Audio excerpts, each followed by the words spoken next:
And good evening. We are back finally after what feels like an eternity. We are back. We are live with the Red Brew review, and I am joined by once again Bill, also known as Irish Football Blog. And for the first time, I'm delighted to be joined by LA Matthews of Attacking Footy.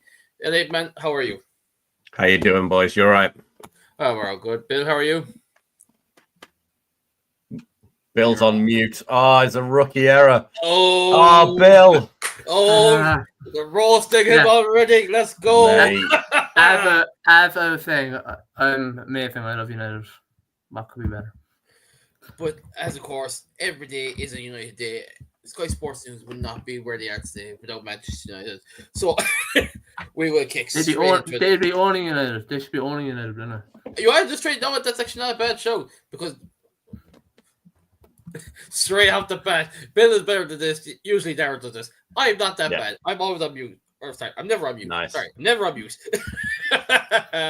Anyway, so I think, given the nature of what's gone on in the media today and the last couple of days overall, there's going to be two dominating topics here. Really, we're going to talk about the Sir Jim interview. Well, the various interviews that he gave between sitting down with Gary Devlin for the overlap and the BBC, and also the fact that yesterday around just before 10 o'clock they announced the plan to have a 100,000 seater stadium, which takes their fancy to start with, boys. I'm actually not too picky because we're going to be getting into a chunk of this as we go along. I want to talk about the stadium. That's fine by me. I want to talk about the stadium, man. So as we've kind of pointed at in our thumbnail and in our title section, it comes across as a £2 billion tint. I'm just gonna get that straight out there. No. I've made it vocal on my own social media. I was never one for a new stadium in the first place, but I've kind of come to the terms with it in the sense that the Glazers have let it rot so much that we can kind of talk in more depth about it. But the pinpoint of it being the Glazers have let the stadium rot to such an extent that if it's costing £1 billion to redevelop the stadium and maybe add a couple of thousand seats at the expense of an extra £1 billion, you could be best in class and have an extra 20,000 seats. It kind of adds up that way, I suppose. What do you think, LA? Do you know what? Firstly, the £2 billion tent thing, right? Genuinely, the architecture of modern football stadiums all look the same. They all look like fish bowls, right? They're all this groovy, curvy pieces of. It looks like a toilet, and there's no getting away from it. No, at least they've gone something different, something unique, something that is genuinely screaming, "We are better than you." Yes. And the trident, man, those three towers that look like the logo. Wow. When that's lit up in red, holy shit, man, that's going to look amazing. No, the problem is it looks very, I suppose they probably did use a bit of AI generated modeling to do this in the first place. I know they did, yeah. But I suppose I only, because of how busy work was now, I only got a chance to have a look at the brief photos. I didn't get a chance to look at any videos or anything, but I just saw the photo of Omar Barada and Sir Jim just standing over what they saw as their design, and it actually looks like, okay, it actually doesn't look as bad as the AI generated photos actually came across, if I'm being honest. Yeah, I mean, look, I do this for a living. In my day job outside of attacking football, I do design and I do build for some of the biggest brands in the UK, right? Okay. I know, and I did a tweet on this yesterday. This what we've seen, the images that we've seen is what we call RD1 in this world, right? Mm-hmm. So that is concept. It's where you build a bit of a mood board of what you think this project will look like. Mm-hmm. Then you move on to what you call RD2, which is the detailed design. Now that's where you get into the real nitty gritty. And I saw hundreds of tweets yesterday about, well, there's no Munich clock, and where are the statues? Where's the history in this new stadium? And I get all that. None of that was ever going to be a part of the concept, right? It was only that bit will be outlined and worked out in the detailed design when they get into the real nitty gritty. And it will look somewhat like the concept pictures that we've seen. It won't be exact because that's not how physics works, right? The three towers and the tridents, that may very well end up being more expensive to actually construct than is feasible. But the RD2 side, the real detail side, is where it will all start to come together. When we get a look at that, that's when we're going to see what our stadium actually looks like.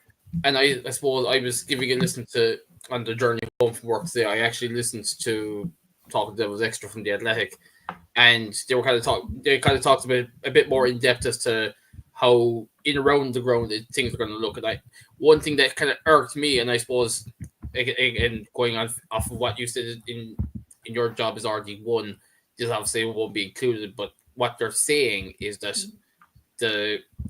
I'm talking the Trinity statue, for example, the most iconic thing at the foot of the stadium. They're saying that's going to be at the start of the walkway towards Old Trafford. And for me, I suppose this is just probably me being looking at my nostalgic head on it for going over the games. My thing for me is the fact that I travel over myself and I meet my mates over there. I tend to stay in around, let's say, the Old Trafford, Salford Keys, Beatty City area, because it's only a 15-20 minute walk to the stadium. If you're lucky enough to go down and walk there around there at nighttime, it's a beautiful thing to do, just nice piece. And you just sit there with the Trinity statue sitting in front of you and right in front of the stadium. For me, nothing compares. So to hear that it's not going to be at the foot of the stadium, like obviously you could literally lift up, or in that sense, what's the word I'm looking for? Dismount the statue from its place at the moment and bring it to the foot of this new stadium. I would be more than happy with that. But if they're talking about knocking Old Trafford itself and then having the Trinity statue at the start of the walkway towards the new stadium, I don't know, Bill, what do you think? It just doesn't sit right with me. I go off my own perspective anyway. Yeah, I was just looking there before I accidentally clicked out of the. I thought that was your connections. No, I nearly exited out of the third half because I was searching for the last matches I've been to. Unlike many, I have been fortunate to go to Old Trafford. I've been to Old Trafford 3 times for matches. 100% record, by the way. United and Portsmouth, when they won 3-0 back in, I'd say, 06 or 07. Yeah, I had 100% record until Eric Ten Hag came along. The 3-2 against Aston Villa, and Macheda scored a winner. Oh, yes. And we had an executive box then. I was forced to get that ticket for Crawley Town, that game in 2011. So it was over a decade. How long ago was that game? When I heard Crawley Town, I go, geez, how long ago was that game? 1936. It's been like Old Trafford was probably like best in class then, like 14 years ago. But look, ideally we'd all have liked to keep Old Trafford. I think if it was feasible to do so, they would have kept it. But I think people go on about the design and stuff. I don't really care about the outside, to be honest. The most important thing for me was the capacity. I think it's good that we're seeing 100k. Because like if we're going to do it, we have to do it right. Like there's no point in sacking off Old Trafford and then building a slightly larger stadium, or like I think we could even go bigger if we wanted. I get the points about history and stuff, but I think they will bring that with us. I don't think they'll be that stupid not to do so. Like I think people are being disingenuous if they think that further details will be given. Like I couldn't possibly imagine they won't do that. Like they're not going to just throw them into the river or like just destroy them. Like so, I just don't. It's just not an argument. But yeah, look, I think the timeline is interesting. 5 years, but look, I'm hopeful. I think I'm a lot more optimistic than most people. I know, but I suppose for me personally, I look at I'm a pure nostalgia factor when it comes to this. Like, I look at it in the perspective of like there's the history within the stadium, but you also have to think outside of the old tunnel that used to go up and down at the halfway mark. Most of that stadium pre-92 was gone. I suppose that's the only lopsided effect of it then. Like, I suppose, like, I look at the way, like, how can they give a modern version of the Munich tunnel without spacing it? Like, let's say, if they were to replicate it in the sense of Munich tunnel, how would you replicate it like for like without actually giving us the same thing in that aspect, you know? I don't think it needs to be like for like. I think there needs to be a new way of honoring our history. But history doesn't stand still. You create your own history, and you create your own history every week. There's going to be more and more things that this club goes through that needs remembering, that needs honoring, that needs enshrining almost. There will be a new museum, there'll be lots and lots of new things, but the key to this is how it's done, not whether it's done, because it will 1000% be done, right? There is absolutely no way on earth that this club, as tone deaf as they have been recently, is as tone deaf to start banishing our history to the doldrums. That just won't happen. It's now how they go about doing it. It's doing it in a modern way, in a way that engages the new generation, because the generations that are coming now, not us, because me personally, I'm in my 40s now. The 15, 16, 17-year-olds that are going to games now, they don't want to look at black and white photos of a plane crash. They're not interested in that kind of thing. But if we can get them interested in a new and engaging way, I'm 1000% for that, because they need to learn the history of the club, but they need to do it in a way that speaks to them now. And I suppose that's more generational issue than anything that comes before. Of course. Yeah, we're not going to be around forever. No, you're right about enshrining history, and I'm thinking, say, right, if you have to actually tear down, like I've always been in favour of the debate of scaling down Old Trafford if it fits within the regime of what they want to do. Yeah. To use for the women's team, for use for the academy teams. My problem is if you actually have to knock Old Trafford, you still have that plenty of space to work with. So in my mind, I'm there like, you're on about enshrining history. There's plenty of talk of, let's say, who could you give a statue to and all this. Now, going off of their current form, I don't see that famous image of Highland Maiden and Garnacho getting a statue anytime soon. Having said that, you're talking over the last 15, 20 years, there's plenty of players who could still earn their stat, or who have deserved their statue even, still haven't got one. I'm talking someone like Wayne Rooney here, for example, say. The class of 92. Class of 92 even, like, you could do something there as well. No, it's a problem of whether that actually factor in the cost of how much it makes the statue, where you place it, if you're knocking. It's like, you remember, the size of Old Trafford in itself.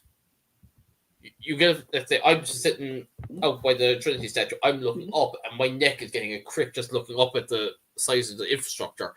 And I'm just there like, you think of it that way, and you think, how much space have you actually got to work with there? So if you're going to knock the stadium, you've got that plenty of space to work with. How they're actually going to implement it, because I've seen in a couple of group chats how people have been circling as to where the actual stadium is now in comparison to where this new stadium is going to be, and it's kind of a thing of, well, some people are having it a little bit more to the right than others. So I'm there like, if you've got that a little bit more to the right, then that means you've got that bit of space. Even if you knock that old stadium, you've still got plenty of space to work with. It remains to be seen, obviously, once they get to RD2, as you were saying, as to how things actually work. That's the better question than really. Yeah, I think that's a really good question in terms of location and what they do with the space. But I think the overall idea from what I've read and what I've listened to, the overall idea is to make, and don't forget, it's not just Manchester United involved in this. It's also the government are involved in this as the regeneration project for Southern Manchester. So they're going to have an awful lot of say in what else goes around Old Trafford, and that's fine, because if they're going to be ploughing money into the infrastructure that we need to build the stadium, as in the transport links, the power, the water, the waste, the data communication, all of that kind of stuff, the lighting, the public highways, they're going to have to do all of that to make our stadium work. And that means they get a say in what goes there. Fine. If it turns into a gigantic shopping village with bars and restaurants and concert spaces and so on and so forth, we make money off of that. Why would we not add that as a revenue stream to fund X, Y, and Z? Maybe we can give the ex-Man United players their 40 grand a year back. Maybe we can afford to give the Steward of the Day award again and give them their 50 quid. Who knows? But there's an awful lot that's going to be coming as a package. And I think it's really exciting to see. Like, I suppose I look at the way the current area in around Old Trafford and stuff. I'm talking, let's say, and I'm not even just talking, let's say, where Gary Neville's Hotel Football is. I'm talking out the other side where you're going back towards Trafford Bar, Bishop Blaze, Chester Road, right, that direction. I'm looking at the fact that you've got the houses just on the other side of the railway section that's preventing United from building onto the south stand with years. How all this will be actually implemented, and like, I suppose what not being funny is the fact that you have so much space. The Manchester United have actually bought all that space around the area of the stadium outside from the south side where you have the railway. Mhm. It remains to be seen. Let's say, will the government try and push something out by the railway, or again that's kind of touching into the idea of knocking the stadium again. Like, so again, Bill, I know you wouldn't be as familiar as myself in LA maybe as to the actual surrounding area, but like I suppose from my own perspective, it's more Stratford End, a north end kind of end of the area. Am I right in saying LA that they're going to be kind of working towards basically? Correct. Yeah. So where the container yard is. Ah, yes, because I've seen someone saying before about the all the different bits that are down there. It's just going to be wiped out essentially. Yeah, I mean they're going to have to move all of the railway tracks and everything to divert all of the cargo trains to other places. You see, I'm only blowing, but I know as much as I know it is. But I suppose like we kind of talk about as well the cost of it as well, and there's all this talk of well who's going to pay for it, because we all know the fact that there's a regeneration project of the area. The government is picking up some of the tab. No, obviously I'm not going to. Myself and Bill can't exactly comment on the UK government because our government is a shambles to say the least. You Bill, think ours isn't, mate? Well, I suppose they're all the same.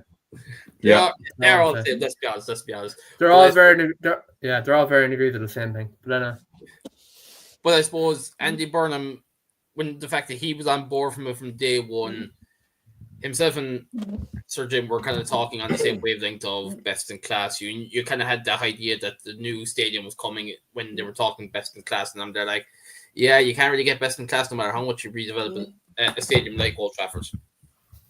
Yeah, just coming in there back into the design. I was in New York last summer, and I went to MetLife Stadium, and I was just looking at the capacity. I was just looking at the capacity of that. It's only 82,500. Is it hot? Well, that's the thing here, 82,500. The record attendance was 93,000 back in 2012, and it held the game. United and Arsenal was 82,000. Yeah. So it's not that dissimilar to Old Trafford in terms of size and capacity, but in terms of actual architecture and overall matchday experience, it's night and day. Like the facilities are insane. Yeah. Insane, yeah. I suppose I can't really say much. I won't even outside of Old Trafford. I'd say Old Trafford, Wembley. If you want to push it and say the Aviva Bill. But no, like I suppose I can't say much about my experience with stadiums because like I've only ever gone to so many. But like speaking of Wembley though, like it's the fact that we'll actually have a bigger attendance on capacity than Wembley.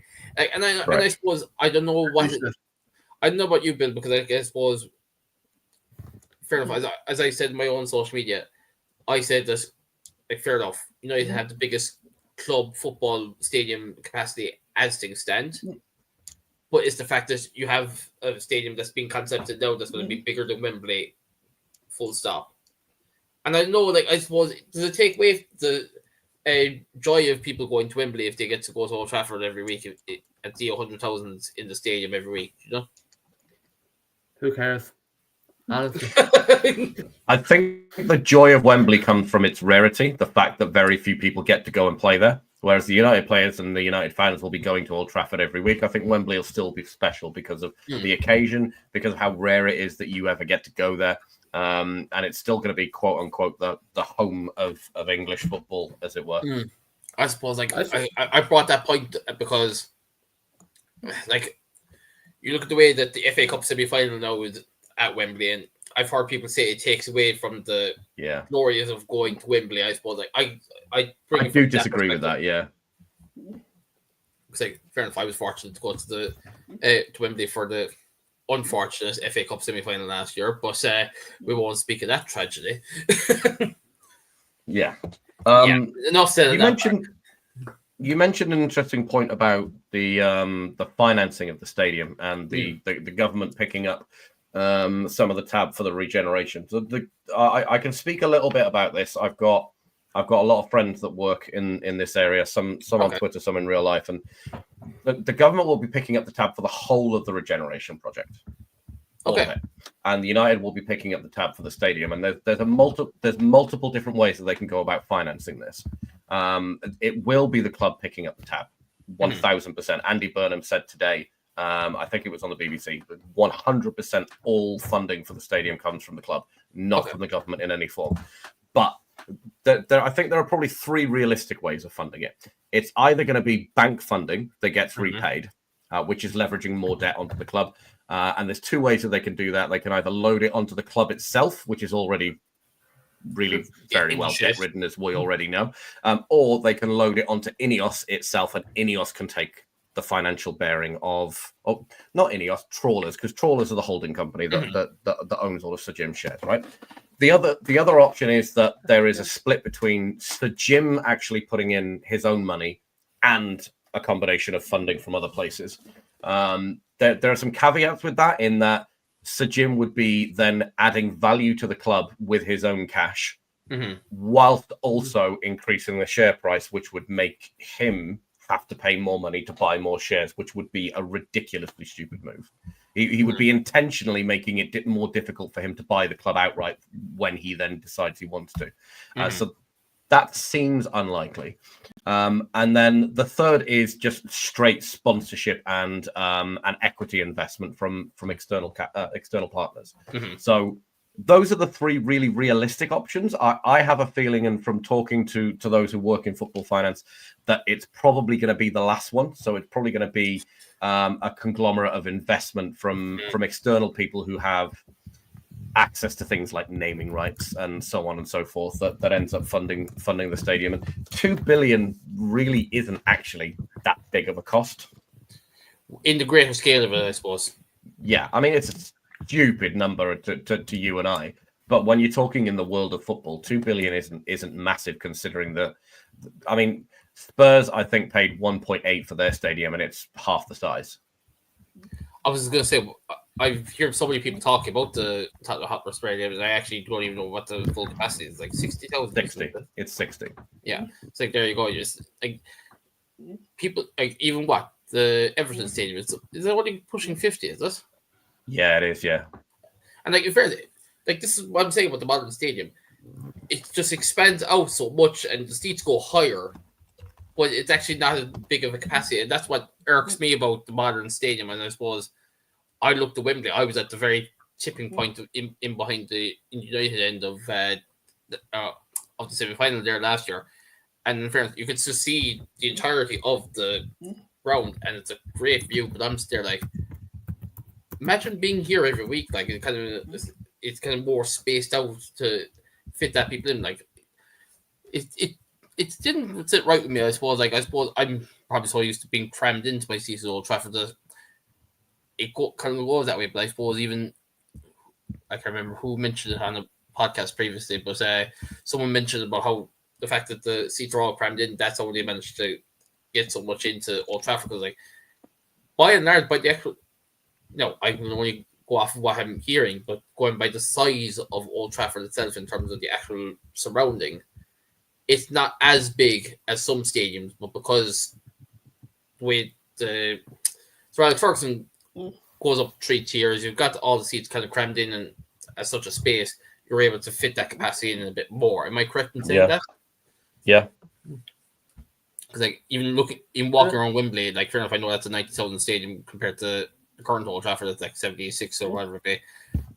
But I walked around Wembley after last April, and it just took me ages just to walk around, just to kind of get used to it. Like, I was there like, oh my god.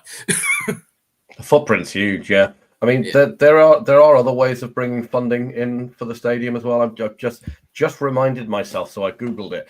Barcelona really recently, for the new camp, sold 9,600 premium seats for 70 million euro. Wait, what? Yeah. 70 million euros, and they get the seats for 10 years. I can't stand Barcelona Football Club. Oh my god. But it's really clever. It's genuinely really, really clever way of generating large capital. It's about the only clever thing they've done the last decade. But, like, this thing, though, that's the only like I don't mind Barcelona as a football club. Genuinely, I don't, because like as a young boy, I always used to prefer them over the Real Madrid. That was my personal preference. Having said that, watching them financially now, and I'm still like, given the way we're financially screwed without Sir Jim Ratcliffe, we'll come on to that in a minute. But the fact that they are so financially screwed and they're able to just pull a fucking lever out from under their bed, essentially. Quite literally. Yeah, I mean, they're doing it in a really short-sighted way, and until recently, what they were doing is selling off their own television rights revenue. So they obviously get television rights the same way that we do. Yeah. They were selling off their future revenue to get cash now, and they were selling it at a discounted rate. So let's say we receive £300 million a year from Sky for our TV rights. They were selling next year's 300 million for 150 million now. Oh, jeez, okay. Because they needed the cash that badly. So, I mean, they were pulling levers. Yeah, that's correct. But it wasn't smart business. Like, just you could just see how the fact that they weren't able to register Daniel and they had to fight La Liga the last couple of weeks of the January transfer window just to re-register him. It just never made financial sense. Like, the one thing I will say, and I kind of lost my train of thought while LA was speaking about the three options.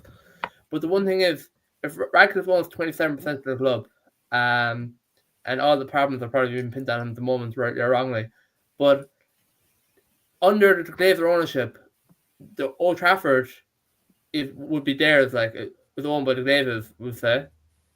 Whereas if Ratcliffe himself puts in his own sweat equity, we'll say, to purchase Old Trafford, that it would simultaneously lower the Glazers' leverage because they don't have the asset of Old Trafford anymore.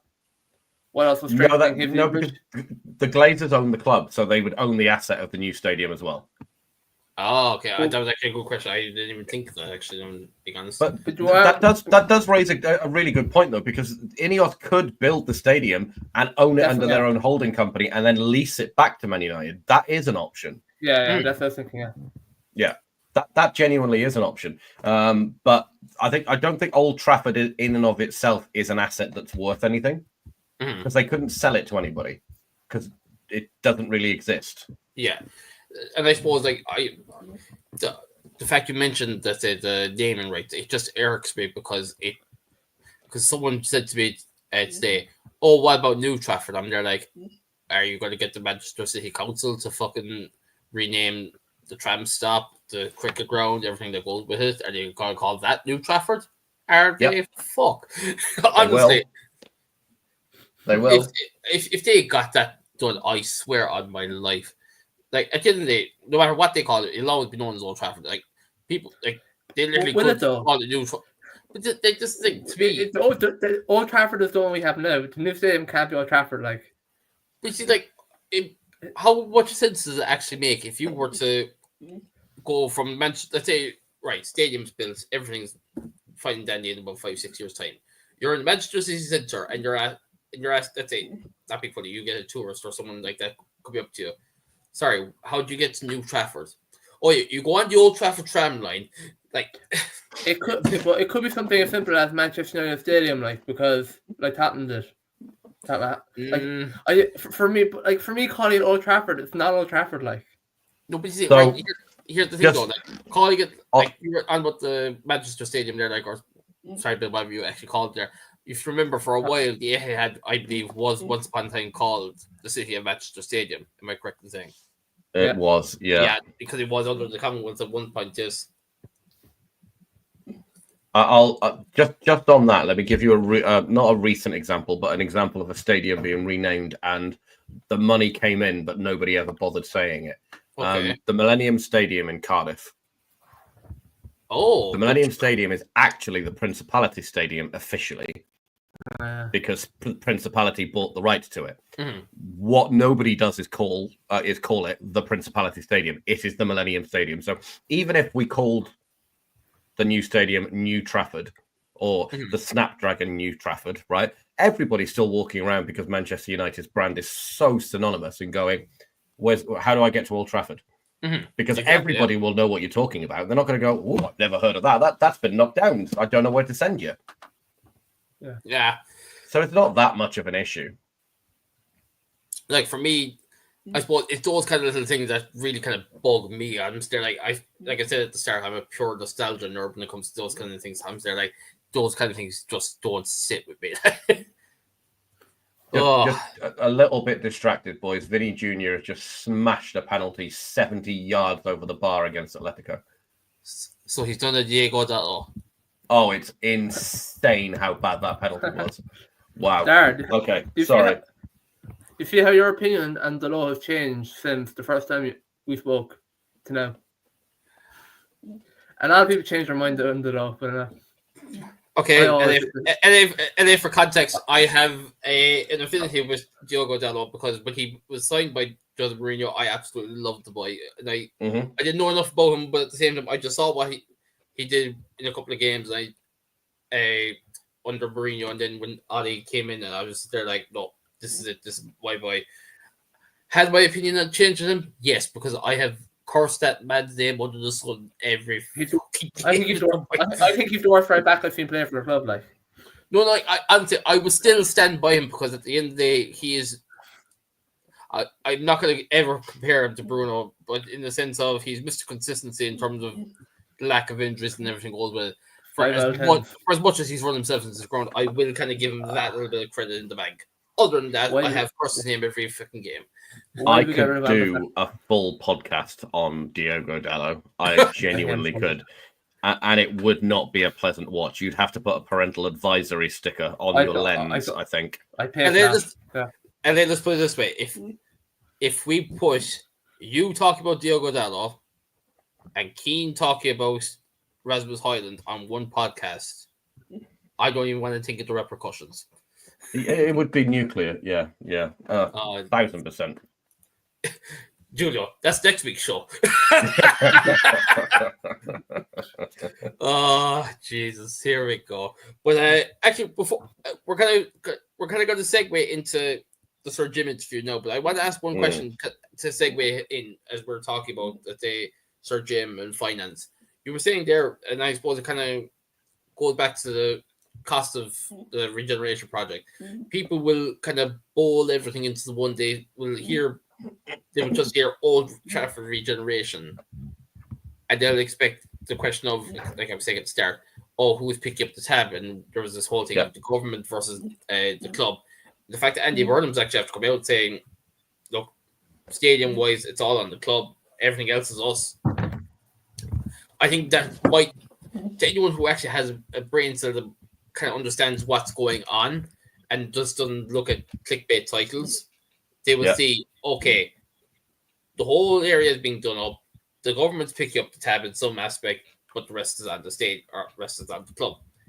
Because no doubt, even until Andy Burnham came out earlier and said that, I can guarantee you will still have people arguing on Twitter or on any form of social media platform saying, but Man United are getting a UK government funding. I'm there like, no, that's the difference. I mean, this is the problem with social media. It is almost exclusively populated by people with an IQ south of 12. It's really annoying. And do you know what? The one that's really getting me at the moment, and it drives me mental, is, and I'm going to speak really heavily into the mic here now, right? Ready? Yesterday, Sir Jim was saying that we were going to go out of business. Now we're spending $2 billion on a new stadium. Yeah, well, do you know why? Because new stadiums are not subject to the same rules as PSR. An owner of a club can only input money for an equity swap, right? It's the only way that they can inject money. And even then, the club is only allowed to make a loss of £105 million, including any investment by the owners. Now, when it comes to infrastructure, the academy and the women's team, it's limitless. Jim can spend all 75 billion of his own money if he wants to. He won't, but it's not subject to the same rules. And it drives me mental because people honestly are fucking stupid. Trust me, I've dealt with some people on previous podcasts who have an IQ south of 12, in my opinion, anyway. So I can definitely agree on that. But I'm actually after cracking at the fact that you just went straight to the mic and you're voice just went higher, and they're like, "Oh my god!" Julio, you can clip that for YouTube if you like, mate. No, he had that in his head already. The moment you already did it, I can guarantee that much. But Yep. oh my god, I gotta need a second here. But Driving me mad, honestly. But as we were saying, the Sir Jim interview, your both raw thoughts on it. Like, I suppose we knew it was coming. Did we expect him to name check people though? He's not allowed. Contractually not allowed. I didn't say he was allowed, but more just a case of like he had been in any interview he had given since he took ownership of the football operations, other than naming Eric Ten Hag as part of an answer, or in more recent time Ruben Amorim, he hasn't name checked anyone outside of, let's say, the people who he's hired, i.e. Brailsford, Barada, etc., etc. Outside of Ratcliffe mentioning those people and Eric and Ruben, he's to my recollection, he's never name checked anyone. So for him to name check Casemiro, Onana, Highland, and Anthony, etc., as they inherited them, and that what was the other quote? It was that they were okay, basically. It was So I think reading between the lines, and he probably should have made it clear, I don't think he was quote unquote name checking them as players. He was name checking them as transactions. Examples. They were transactions. He was talking about the business side. So buying Rasmus Højlund for the fee that they bought him for was fucking patently stupid. Yeah. Paying Casemiro the wages that they agreed is patently fucking stupid. So he was talking about the regime's attitude to doing deals and the desperation that they were facing to bring players in. I don't think, and it's probably been explained to the players themselves, I don't think he was saying they're bad players, we shouldn't have bought them. He's saying they're good players, or they're okay players, or they're players for the future that we should never, ever, ever have paid these fees for. But, right, you were actually saying there about Casemiro, the fact that the deal they've done for him. Was the fee correct, or was it just the fact that they gave in to the wages? Nothing about that deal was correct, because they didn't want him in the first place. They wanted Frankie de Jong, and they were left with Casemiro. Like that, it's one of those. Young deal still fucking haunts me, man. It haunts me because it would have been perfect, and what haunts me more is that he would have been perfect for Amorim's current system. He would have been ideal for it. But I think, look, my overarching opinion of the Sir Jim Ratcliffe. Sorry, Bill, I will let you say something. I promise I'm not going to hog everything. Work away. My overarching opinion of the Sir Jim Ratcliffe interview is that this is the third one he's given in less than 12 months, and we haven't heard from the Glazers in 22 years. He's actually communicating. Other than the fact that Sky Sports News around the time of the Qatar World Cup basically pressed Avram for an answer and just kept giving the same fucking regenerated answer. Like, no, you're absolutely right. I think I said on Twitter, we haven't heard from the Glazers unless they're being ambushed outside of a car park looking like a broken shower curtain. That's what I said. But you know, though, I think it's actually fair to say, in the public eye, Malcolm, I'm never going to say God rest his soul because fuck him. Malcolm Glazer has spoken more publicly in the last 22 years than his son Joel, because Avram's and he's dead. Yep, but Avram's the mouthpiece for the two boys now, and even that he says fuck all. So that'll tell you how often Joel's in the public eye, and he's the one who's fucking photographed more than Avram, if you ask me. Yeah, look, I think he's doing more in terms of public relations and accountability than anybody at the club has done in a really, really long time. Ed Woodward didn't face the media. Matt Hargreaves didn't face the media. None of these guys came out and actually said anything about the failing culture at the club. And he's done it 3 times now. He's fronted up. In his interview, he said, look, we'll hold our hands up. We made a mistake with Ten Hag. We hadn't been here long enough to make an educated opinion. And for me, that speaks volumes, because they're not acting impulsively like the previous regimes were going, shit, Frankie said no. Buy that one. They're not doing that. They're being considered. Actually, you were saying there about the fact that, like, so Ed Woodward said nothing. Matt Hargreaves said nothing. I want an answer on Shuvi because, in fairness, I'm not going to give him credit for because at the end of the day he was a lackey of the Glazers. Richard Arnold. Do you think in the next 5 years he comes out and says anything, or is there an NDA for fucking God knows how long? Honestly, don't know. I think Richard Arnold got burned when he got accidentally recorded at a pub talking about transfers. Well, in fairness, it was either that or to have the fucking fans come to his home and burn him. So, yeah. Bill, I what don't do you know. think? I don't know. Do you think someone like Arnold will come out publicly and speak about what happened when the Glazers eventually go? And that's probably a better way of putting the question. Everyone does everything for their own personal interests, and I don't think he'd gain anything from doing so. Everyone who hates him is already going to hate him. What does he get out of it? Absolutely nothing. So, but I always gave him the benefit of the doubt, and this is why I'm pinpointing him as an example here. I always gave him the benefit of the doubt because at the end of the day, he took the initiative. He said, "Fuck this! They're coming to my house. I'm going to meet them around the corner. I'm not going to let them come to my home, invade my family. I'm going to face the head on. What happens after that, so be it." Because I would give him credit for that, and that I've always had mixed opinions about John Mercer, so I'm not going to say that one. But Richard Arnold, I will give him credit for the simple fact he had the balls to say, "Look, I'm going to face them head on. If I'm recorded, and so be it." And in fairness, I suppose to an extent, it came across that he knew every answer he had prepared for. But I suppose in that instance, what can you do when you have about a couple of hundred fans about to come to the foot of your home as well? Can I change my answer? Go on. I'm going to change my answer to a very resounding no. He's never, ever, ever going to say anything, and I'm going to tell you why. He is on the list of the top 20 current largest shareholders at Manchester United. Still. So, I thought you were going.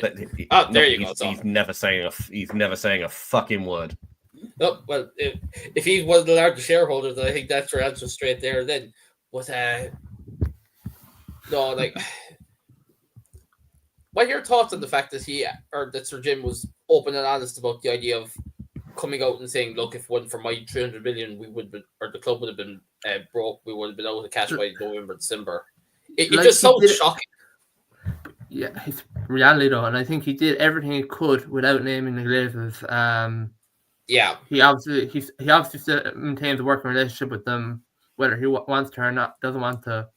So, as much people would like him to ostracify the Glazers and to people have to live in the real world, he can't. You simply can't do that because they have a working relationship with them, and you don't have to like everyone you work with. So.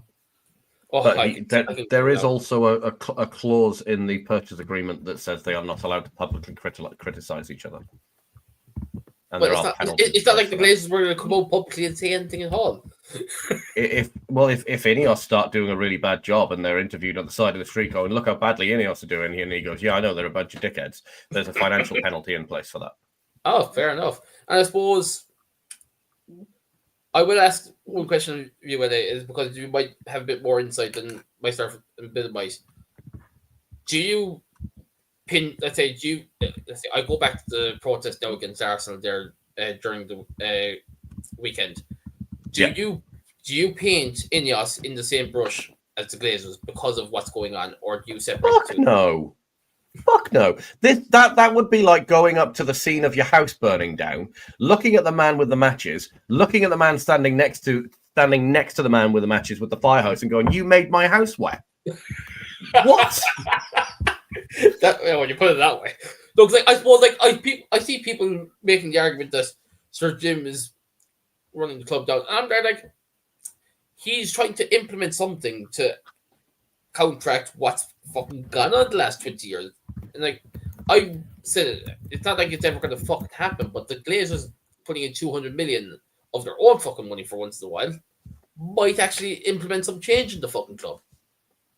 It might do, yeah. I mean, because I know that if I post this clip on Twitter, I'm going to get 200 comments that all say yes, but he got shares in exchange for his 300 million. Yeah. That's because he had to. It's the law. So yeah, he did get an equity swap for that 300 million. But the fact of the matter is, without that 300 million, we would currently have no cash. I mean, one of the really interesting parts of that interview that he did with Gary Neville is if we buy no players this summer, we have to spend 90 million on transfers from previous windows. It's damning. Like, it's absolutely damning. Like, I suppose I know with FFP, PSR, whatever you want to talk about, there's this way of paying off players and players. Like, I always made the point that for a while, Inter still owed us money for Lukaku, even though we probably owed Everton how much of that as well on top of that because we sold man 2-3 years later. Yeah. And to think it's still like 300, like fair enough. I suppose I'm used to hearing such a high figure of the interest payments, though, that it's gone over the billion. I'm saying, like, you were saying there earlier, 2 billion in terms of a football club is fucking nothing, but 1 billion in interest payments is fucking ridiculous. Yeah, it's insane.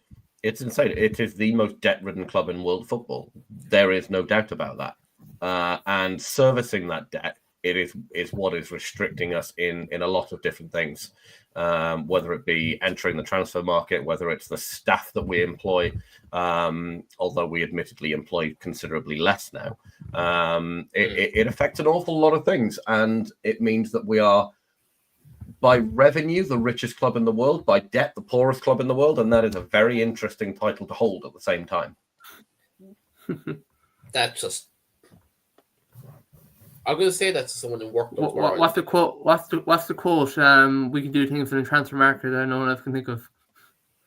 Yeah, fail. Like, no, but honestly, I'm going to say this. I'm going to say that quote now. By revenue, we're the richest club in the world. By debt, we're the poorest. I'm going to say that to one of my colleagues in work now tomorrow. And bear in mind, he's a Liverpool fan. Now, fair enough. When I say he's a Liverpool fan, he's actually a non-biased Liverpool fan. He'll actually listen to other footballing opinions. By the grace of God. They don't exist. But I would say that to him, and he would probably fucking laugh. He would probably laugh because he'd be there like, "That's not true." I goes, "But technically, it is." Yeah. I mean, it is. But there were a number of things that were fascinating from that interview, apart from the fact that he actually did one. Number one is everybody calls Gary Neville a bit of a shill for the Glazers, and he did not hold back when grilling Sir Jim, and I appreciated that a lot because I honestly thought it was going to be a bit of a fluff PR piece, but he really did give him a hard time. That for me was really, really interesting because people who hold that much power and influence in the world and retain that much capital generally tend to have a list of demands going into interviews of, I want to see a list of questions. I want to know exactly what we're going to be talking about. If you deviate from that in any single way, we will pull our consent to broadcast it and we'll walk away. That kind of thing generally happens. But he was very honest and very open. But do you think the fact is he's obviously been at the table with Gary Neville in relation to the whole regeneration project, he obviously had an idea as to what was coming that he could have prepared for some of those answers?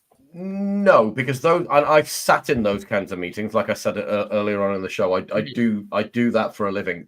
You have a very strict itinerary of things that you go through. So there very much wouldn't have been any cross-contamination of subjects. So Gary Neville leaning across the table while they're talking about what kind of light fixtures they're going to be having and going, "Oi, Jim, what's up with laying off the staff?" It just wouldn't happen. I also don't think Sir Jim Ratcliffe has been really that hands-on in terms of being a part of that regeneration project. That's why he appointed a lot of different people to sit on that board for him. So Omar's taken a really big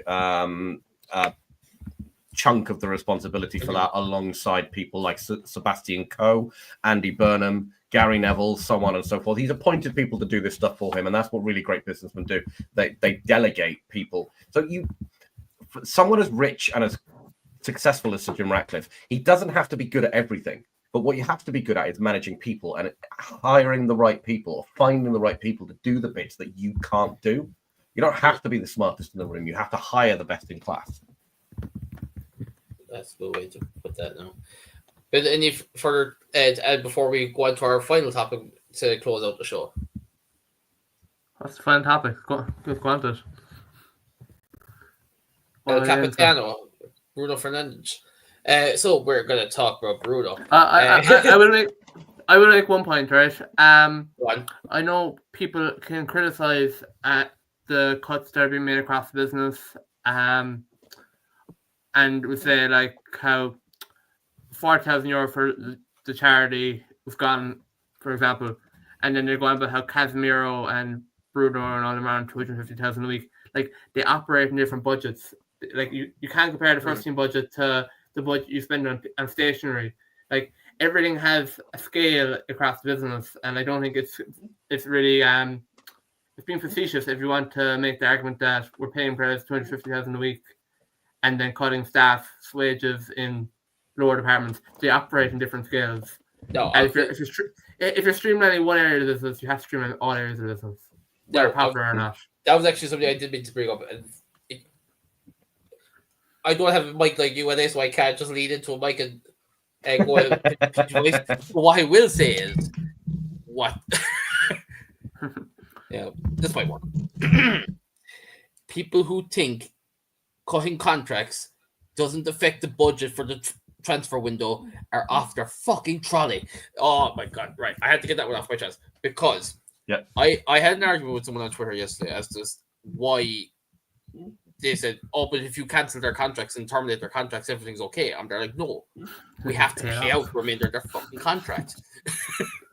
And that's not only that, but you are losing an asset of the business because they carry a value in the market, and you are letting that value go for free. Now, I will say this much: someone like Ericsson can do one. He's been a good servant. Don't get me wrong. For someone who has a pacemaker to keep them going. However, off you go. If it means you're losing out to 200 grand a week because he's what, 33, 34. While he has an asset of value to an extent, we have tried offloading him the last 2 transfer windows. We haven't got anything for him. So therefore, off you go. Having said that, I've said basically the only way you're getting any of these players to reduce their wages is if you get them to a table and you say, look, this is what we need to do. You're currently sitting on £200,000 a week. We're going to look to reduce that to a minimum of, or to thereabouts of £140,000 a week. If you start to perform, these might go back up towards your original 200,000. But for now, we want to reduce it to 140,000 base. If you start to perform, this is what you get. Now, realistically, that is never going to happen. Having said Can I tell you why that won't happen? Because players are greedy bastards. No, because agents are. So, do you know what happens in a contract renegotiation? I assume this is kind of why everyone hated Mino Raiola before he died, basically.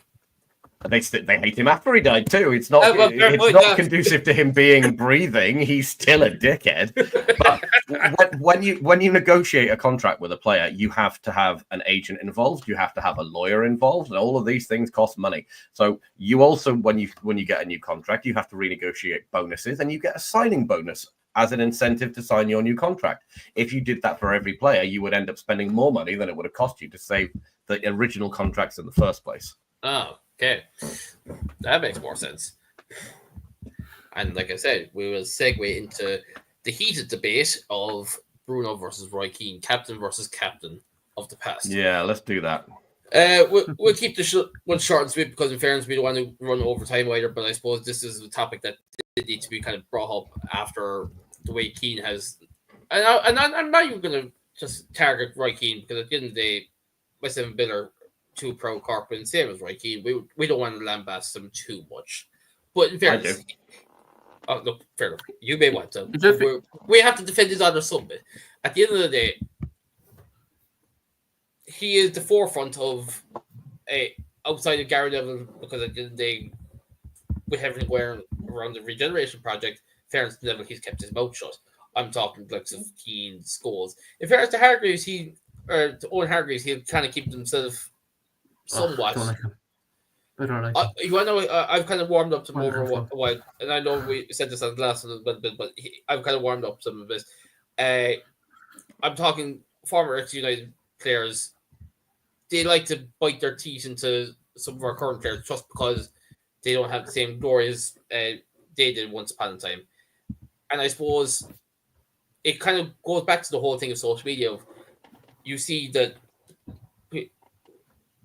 Andy Minton actually made a brilliant point of the fact that people on social media see the likes of Roy Keane, Wayne Rooney, lambasting the players of the current because of the fact that they haven't achieve the glory of what they did once upon a time, and people latch on to the likes of Roy Keane and Wayne Rooney because of the fact that they grew up watching Roy Keane and Wayne Rooney bring the glory days to Manchester United, and now the fact that the current players can't replicate it, you get the fucking lambasting, and it just doesn't sit right because I suppose with someone who's like 8, 9, 10 years old, if they actually want to support United nowadays, some 8, 9, 10-year-old will see the likes of Bruno Fernandes as their version of Roy Keane, basically minus the glory days. So of course you're going to have that generational divide, and I suppose I'm kind of someone who's sat in both generations to an aspect of I've seen both. Because in fairness, I kind of gave up on United. I'll admit, I kind of was it the Moyes year. I think I kind of fell out of love with football in general for that year. That's and then really early. It was just the time in my life I was kind of there like, yeah, and it wasn't. I always kept in touch with United, but it was more for me. I was there like, I kept in touch with the results, but I wasn't as passionate as I am now, and I was then. Yeah. But unfortunately, I fell back in love. The time fucking put me to sleep with Louis van Gaal. Yeah, that was a sad time to be a Man United fan. Oh man, But with Bruno, specifically Bruno, I think the club have failed him in a couple of different ways, right? I would go so far as to say he is the best signing that Manchester United have made post Sir Alex Ferguson, and I think that's probably quite difficult to argue with, handsome. right? But they failed him in two ways. Number one, he's the kind of guy that you build your team around. Everything flourishes around that guy, right? They initially gave him a manager that plays to his strengths in Ollie. Bruno Fernandes is a transitional 10. He is not a ball retention player. He's not a possession-based player. He hits people where it hurts very, very quickly. He has the best eye for a pass that I've seen in our club since Paul Scholes. He is sensational on the half turn and playing through balls. It's what he's best at, which is why in his first two seasons he beat Frank Lampard's record for goal and assists in a season. The following season he was on track to do exactly the same thing. We got rid of Ollie. We reverted back to a shit, we're conceding goals, let's shut up shop. Then we changed formation. We changed the players around him. We got rid of the very fast attacking inside forwards, and we moved into a more possessional based system. So we failed him by failing to build a team around him, and then we failed him by allowing these fucking morons who used to play football to go on TV and say this guy isn't worth anything. We failed him as a fan base, genuinely, because he deserves to win trophies. If anybody from the last 20 years deserves a Premier League title, and bearing in mind, Gabriel Obertan has a fucking Premier League title. Okay. Butner has a Premier League title. What was that guy from, was it Nick? We signed him from Wigan. Nick Powell. He's got a Premier League medal. And Bruno Fernandes doesn't. We signed him for Crew. He went to Wigan. But yeah. That's it, yeah. Oh, jeez. Beggars belief. I don't see the issue really, because I absolutely love Roy Keane as a Corkman and an Irishman, but I also love Bruno for Huddersfield United. I can love them both and appreciate both while recognizing where both are coming from. Honestly, I don't think Bruno cares too much about what Roy Keane will say. He certainly cares less than James Maddison. You say what they want about but my problem is Roy Keane's also Roy Keane. But when they ask, say, like Wayne Rooney questions in the media, I'd love Wayne Rooney to go on Sunday and go, sure, no matter what way I ask this, you're going to spin it whatever way you want. Like if I go out and if I criticize Fernandes, it's going to be put up in the media. If I praise him, it's going to be I'm going to be criticized. Like they're in a no-win scenario. A lot of those pundits, and I don't think Roy Keane kind of has he doesn't give a shit anyway, so he goes straight in on. But like the likes of Rooney, who might want to be more synthetic, like there's no. It's a lose-lose scenario for them. Like I don't even know why these people bother speaking to the media, to be honest, after them, because they have enough money, and Rooney probably wants to go back to management at some point, and I'd hope that he does. But it's just a lose-lose scenario. Realistically, I think it's a Stormont Team Cup. I don't think Bruno gives a shit about Roy Keane. Roy Keane doesn't give a shit about Bruno. It's just... No, I will end this on a question, lads. And it's one that kind of came up towards the end of last season. Does Bruno Fernandes leave Manchester United at the end of this season? No, but he should. I think he will. And it kills me to say it, but I do think he will. Because at the end of the day, he's captain. He loves the club. Don't get me wrong. But if he went into the FA Cup final with the promise of something is going to change, I don't see him being part of that change at the club, and I do feel he'll go elsewhere. Now, the problem is... But sure, where would he go, and how much would we get for him? Like, because that's the problem. He's in his 30s. And that was the thing I was going to come to next. I was going to say, where does he go? I can imagine we'd probably get about 40, 50 million from him, essentially. The fact he's 30. No, it's not worth it. To us, that's cut price from him. His contract ends in 2027, so he's got at the start of next season. He's got 1 year left on his contract. Yeah. My problem with United the last 3 years isn't also that we're buying round players; we're selling round players every year too. Like what? No, I've always said it, and I would die on this 20 more players. I would die on this hill. Fred should have stayed at the club ahead of McTominay. And I love McTominay. No. Shut up. No. I don't care. In the way Ten Hag wanted to play in that system, Fred suited better than McTominay. I don't care if McTominay broke his neck into the box how many times. I love McTominay. Fred in the current system and the Amarin system, neither of them fit. So I think it's a moot point. Oh no, in the current system, no. But at the end of the day, he fulfills a role. The problem with United the last few years is we're purchasing our squad players. We're spending big money on players that are big players. Like Carrington should always supplement the academy. The likes of Brandon Williams came into the shift for a time. The likes of McTominay came in. Doing laughing gas. Can we bring him back? He's a free agent. Jesus Christ! The last thing that we need at this club is Brandon fucking Williams. And I think that's a great place to leave it. Lads, we're just got over the hour mark. Love you, Brandon. At least he cared. Nice little save there, I love it. Nice little save there. But anyway, Bill, once again, always a pleasure having you on. And I am looking forward to having many more shows with you, whether it be on here or other platforms, because my God. Thanks for having me, man.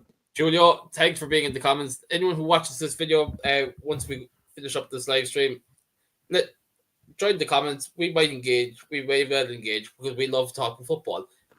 LA, you're found to be on Attacking Football. Give us the socials on whatever platforms you're on, sorry. Twitter is the LA Matthews. And Attacking Football it's at Attacking Football, isn't it? Attacking Footy. Oh, Attacking Footy, sorry.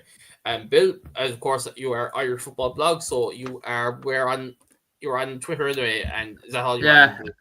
Well, if you find us on Twitter, you'll find us everywhere else after that. So.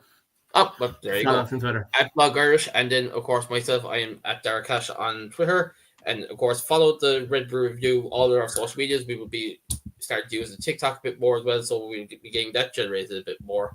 But for now, LA, Bill, thanks a million for joining. Everyone else, can't wait to join you in the comments, and good night. Good luck.